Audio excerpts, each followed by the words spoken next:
बिस्मिल्लाहिर्रहमानिर्रहीम। अस्सलामु अलैकुम students, welcome back to my channel biometrics. आज का हमारा लेक्चर 1 का सेकंड पार्ट है, जिसमें हमारी 3 हेडिंग्स रह गई थी यूजेस में, जिसमें पहला है हमारे पास interpreting the results, the second is predicting outcomes and the third is public health and policy making. तो ये 3 हमारे पास हेडिंग्स थी। आज हम इनको 1 बाय 1 डिस्कस करेंगे। तो आइए हम स्टार्ट करते हैं इसको। सबसे पहले आपने ये देखना है कि इंटरप्रेटिंग रिजल्ट्स का मतलब क्या होता है। इसका मतलब ये है कि रिज़ल्ट की वजाहत करना, और वजाहत करने के बाद उसके अकॉर्डिंग कोई एक्शन लेना।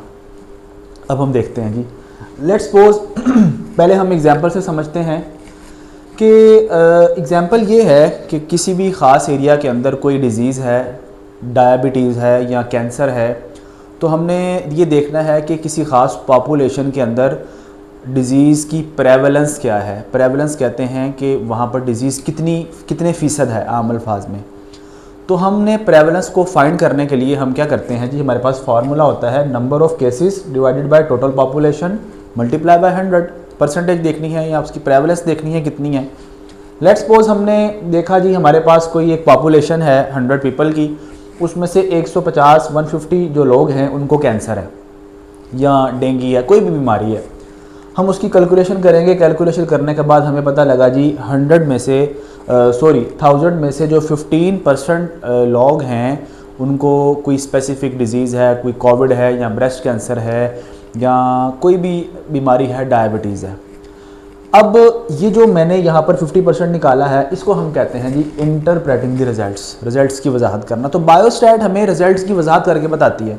ये सारा हमने क्या, ये मैथ है, बायोस्टैट है, स्टैट को यूज़ कर रहे हैं।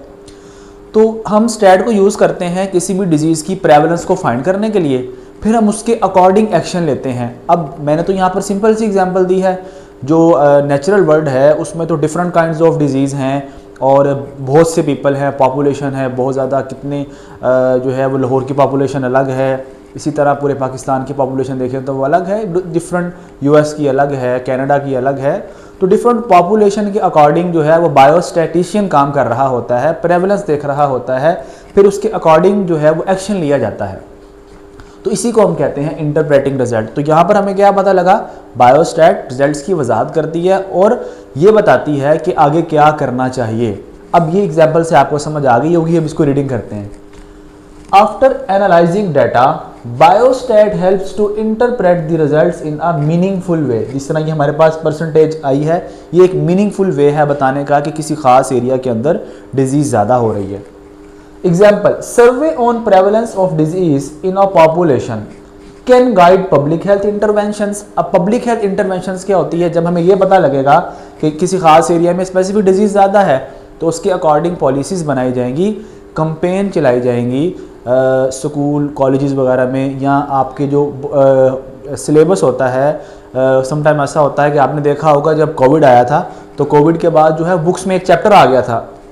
इसी को कहते हैं जी पब्लिक हेल्थ इंटरवेंशन, कंपेन चलाना या वैक्सीनेशन प्रोग्राम वगैरह करना। तो बायोस्टैट का एक यूज़ ये भी है हमारे पास। सेकंड है हमारे पास प्रिडिक्टिंग आउटकम्स। अब प्रिडिक्टिंग आउटकम्स का मतलब ये होता है करंट डाटा को यूज़ करते हुए ये पता लगाना कि फ्यूचर में क्या हो सकता है। इसकी मिसाल हम समझते हैं। लेट्स सपोज हमारे पास कोई इन्फेक्शन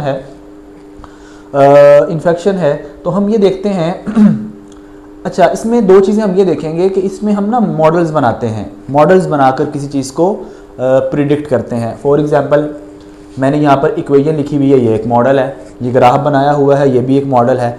तो मॉडल के ज़रिए ये प्रिडिक्ट करना कि फ्यूचर में क्या हो सकता है based on current data, that is called predicting outcomes. तो बायोस्टैट हमें हेल्प करती है ये पता लगाने में कि फ्यूचर में डिजीज़ की अकरेंस कैसे हो सकती है या उसकी प्रेवलेंस कैसे हो सकती है। ये बात लिखी हुई है, biostat use to create models that predict future outcome based on current data.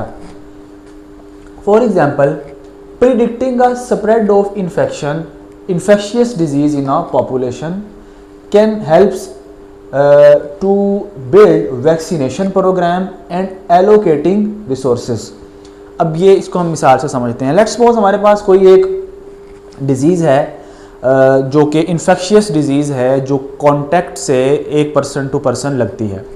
तो हम यहाँ देख सकते हैं, हम कहते हैं लेट्स सपोज, अगर हम इसको जो है थोड़ा सा रेज़ करें, तो रेज़ करने के बाद हम यहाँ पर इसको थोड़ा सा समझते हैं। ये एक इक्वेशन होती है, इसको हम कहते हैं रिग्रेशन।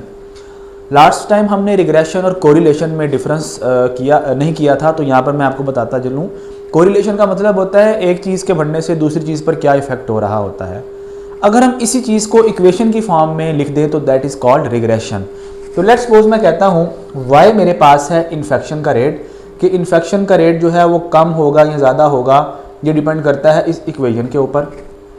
मिसाल के तौर पर हम ये हमारे पास है जी y जो है ये इन्फेक्शन रेट है, और मैं कहता हूँ कि a का मतलब है कि लेट्स सपोज, और यहाँ पर हमने लिखा हुआ है नंबर ऑफ कॉन्टैक्ट, मतलब इन्फेक्शियस डिजीज़ है तो वो कॉन्टैक्ट से बढ़ रही है। इन्फ्लुएंज़ा है, वायरस है, या कोई भी वायरस है, वो कॉन्टैक्ट से बढ़ रहा है, तो हमने उसके फ्यूचर आउटकम्स देखने हैं कि क्या हो सकता है। मैं कहता हूँ कि चलें एक डिज़ीज़ है जो 1 वीक में जो है उसका एक केस आता है, तो मैं ये कांस्टेंट ले लूँगा जी। ए से हम ले लेते हैं, लेट्स सपोज ये देखें कि एक वीक के अंदर एक केस जो है वो रिपोर्ट हो रहा है, तो ये हम ले लेंगे कांस्टेंट। बी हम लेते हैं कि लेट्स सपोज अगर जो पॉपुलेशन में इंडिविजुअल्स हैं वो एक दूसरे के साथ कांटेक्ट करते हैं, तो कांटेक्ट मिलने से तो वो इन्फेक्शन का रेट जो है वो 3% तक बढ़ जाता है। कितने परसेंट तक बढ़ जाता है जी? 3% तक। तो मैं लिख लेता हूँ जी, एज्यूम कर लिया जी कि 3% तक वो बढ़ रहा है। अच्छा जी, ये हमने लिख लिया। अब जितने कांटेक्ट होंगे उससे हम मल्टीप्लाई कर देंगे, तो x हम यहाँ पर ले लेंगे number of contact. Let's suppose number of contact जो है वो ज़्यादा है या नंबर ऑफ कांटेक्ट कम है, वो x है हमारे पास। लेट्स सपोज जी हमारे पास अगर 2 कांटेक्ट होते हैं तो हम उसका एक अकॉर्डिंग टू दिस इक्वेशन हम उसका एक रफ सा आइडिया निकाल लेंगे। कैसे निकालेंगे जी? एक ही जगह हम कर देंगे 1 पुट, ठीक है, प्लस हमारे पास हमने ये फ़र्ज़ किया था जी 3 है, मल्टीप्लाई हमने कर दिया 2 से। तो इसको अगर हम कर देखें तो ये हमारे पास आई थिंक 6 आंसर आता है इसका, ठीक है, 6 इसका आंसर आता है। तो इट मीन दैट कि हमने जैसे जैसे कॉन्टैक्ट जो हैं वो इंक्रीज़ करते जाएंगे तो ये वैल्यू भी क्या करती जाएगी? इंक्रीज़ करती जा रही है। तो ये सिंपल सा मैंने एक आइडिया दिया है 9th क्लास के बच्चों के लिए, ये जो है वो ठीक है। तो उम्मीद है आप लोगों को ये बात समझ आ रही होगी कि ये हमारे पास हम इस तरह एक मैथ की मॉडल बनाते हुए जिस तरह नंबर ऑफ कॉन्टैक्ट इंक्रीज़ कर रहे हैं, तो जिस तरह नंबर ऑफ कॉन्टैक्ट इंक्रीज़ करे जाएंगे इन्फेक्शन का रेट भी इंक्रीज़, तो ये ग्राफ इस तरह शो होना शुरू हो जाएगा, ठीक है। तो ये हमने लिखा हुआ है जी, हम मॉडल को यूज़ करते हैं जिसमें ग्राफ आ जाता है, इक्वेशन आ सकती हैं, और हम अपने फ्यूचर आउटकम्स को प्रेडिक्ट कर सकते हैं। और उसका फ़ायदा क्या होगा कि हम वैक्सीनेशन प्रोग्राम को डेवलप कर लेंगे जल्दी से कि यार ये फ्यूचर में हो सकता है, हमें ये क्या करना चाहिए, रिसोर्सेज हमें जितनी चीज़ें चाहिए तो हम उनको पहले से अरेंज कर लेते हैं। तो ये भी बायोस्टैट का एक अहम जो है वो यूज़ है। थर्ड हमारे पास आ जाता है public health and policy making. Same बातों को उसने रिपीट किया हुआ है। जिस तरह मैंने देखा जी, हमारे पास आपकी बुक में जो एग्जांपल दी है वो कोविड-19 की एग्जांपल दी हुई है कि कोविड-19 के जो हैं कोविड-19 का रेट्स बहुत ज़्यादा था। तो अगर किसी एरिया के अंदर कोविड-19 का रेट ज़्यादा है तो फिर क्या करना चाहिए? लेट्स सपोज हमने देखा कि हमारे पास हमने इन्फेक्शन का रेट फाइंड करना है कि कोविड-19 से कितने % लोग जो है वो अफेक्ट हो रहे हैं। तो मैं वही वाला formula number of cases divided by total population multiply by 100। Let's suppose हमने 2 सिटीज़ को कंपेयर करना है, दोनों सिटीज़ के अंदर पॉपुलेशन 5000 है। तो मैंने नंबर ऑफ केसेस देखे एक सिटी 1 के अंदर और उसको डिवाइड किया टोटल पॉपुलेशन से और मैंने मल्टीप्लाई किया 100 से, तो मुझे पता लगा जी सिटी ए के अंदर 4% केसेस हैं। इसी तरह सिटी बी के अंदर भी मैंने सेम किया तो मुझे पता लगा जी सिटी बी के अंदर भी 1% है। तो हमें ये बात पता लग गया कि सिटी ए के अंदर जो है वो ज़्यादा ज़रूरत है पब्लिक हेल्थ अवेयरनेस की as compare to city B में, क्योंकि सिटी बी के अंदर जो है वो इन्फेक्शन का रेट कम है as compare to city B के। तो इससे हमें क्या पता लगेगा वही हम देखने लगे हैं। In public health provides biostatics in public health provides evidence based insight that guides policy decision health guidelines. तो देखें ज़रा, अब हमने क्या किया, एविडेंस हमें मिल गया, हमने ये सारा फार्मूले लगाए और फार्मूला लगाने के बाद हमें ये एविडेंस मिला है कि वाकई ही एक ख़ास एरिया के अंदर जो है वो जो रेट है इन्फेक्शन का वो ज़्यादा है as compare to city B के। तो हम क्या करेंगे, उस जगह पर पॉलिसी बनाएंगे, पॉलिसीज़ बनाना शुरू करेंगे और हेल्थ गाइडलाइंस जो हमने कहा कि ये सारा प्रोग्राम्स वगैरह हैं वो हम करेंगे ताकि उस एरिया के अंदर या उस सिटी के अंदर डिज़ीज़ को कम किया जा सके। तो ये भी हमारे पास बायोस्टैट की एक अहम यूज़ है। तो तमाम के तमाम जो यूजेस हैं वो देख लिए हमने कि बायोस्टैट में बहुत अहम किरदार अदा कर रही है। तो ये आज का हमारा छोटा सा लेक्चर था, 3 पॉइंट इसके मिस हो गए थे। नेक्स्ट लेक्चर में हम इसका जो एपिडेमोलॉजी एग्रीकल्चर वगैरह में यूजेस हैं वो हम इसको देखेंगे। अब तक के लिए इतना ही, अल्लाह हाफिज़।